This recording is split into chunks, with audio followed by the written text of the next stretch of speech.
The man who had collided with him swung around sharply and said, "What the hell? Are you talking to me, you damn popinjay?" It was true that the stranger was well dressed, making the comparison to a bird's gaudy plumage an apt one.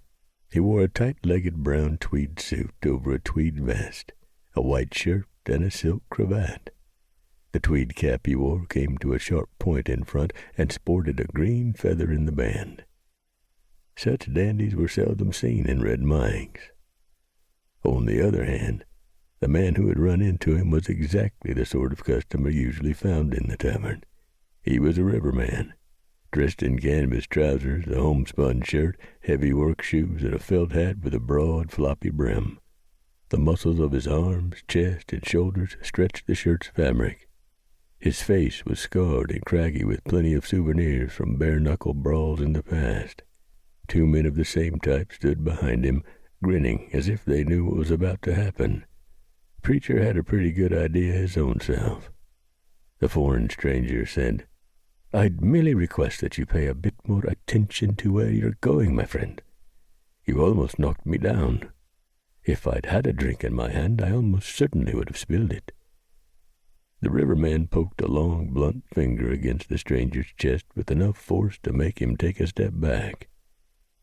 "You're the one who damn well needs to watch where he's going. This is a place where men come to drink."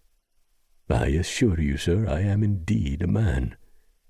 The riverman let out a contemptuous snort. "Couldn't prove it by me," he said.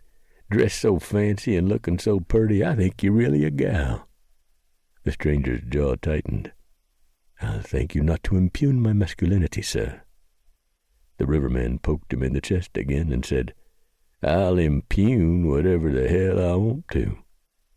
He glanced at his friends and added, "What the hell does impugn mean?" Neither of them appeared to have a clue. Preacher had been watching this byplay with only mild interest as he sipped the rest of his beer. He might have stepped in before now, because he didn't much cotton to rivermen. Too many of them were bullies, and this fella seemed to fit that mold. But he didn't owe the foreigner anything and hadn't invited the fella to talk to him. The gent was on his own.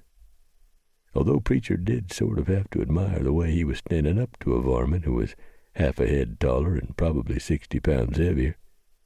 No fear showed in the stranger's pale blue eyes. Red Mike took a hand, leaning on the bar and saying to the riverman, "I don't want no trouble in here, Kennedy." "Then you hadn't ought to let pesky little gadflies like this come in here." Kennedy shot back, "And don't go telling me you don't want trouble. There's a brawl in this tavern 2 or 3 times a week." "Maybe so, but that don't mean I have to like it." The stranger turned back to Preacher and said, "Perhaps we could adjourn to one of the tables, and I could explain more about the proposition I'd like for you to consider." "Done told you already. I ain't taking the job," Preacher said.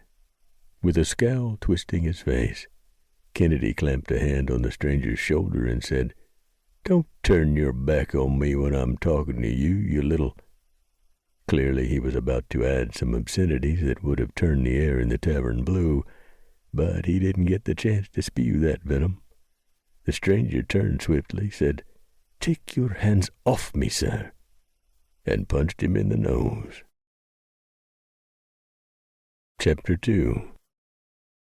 Kennedy's head rocked back slightly. His eyes widened. He looked more surprised than hurt, even though a little blood leaked from his left nostril. He recovered quickly from the shock of being struck and said, "Why, you—" He didn't finish that curse either, because he was too busy swinging a big knobby-knuckled fist at the stranger. The man ducked the blow with apparent ease. Kennedy wasn't very fast. As the stranger came back up, he peppered 2 more punches, a left and a right, to the riverman's nose. Blood actually spurted this time. Kennedy howled.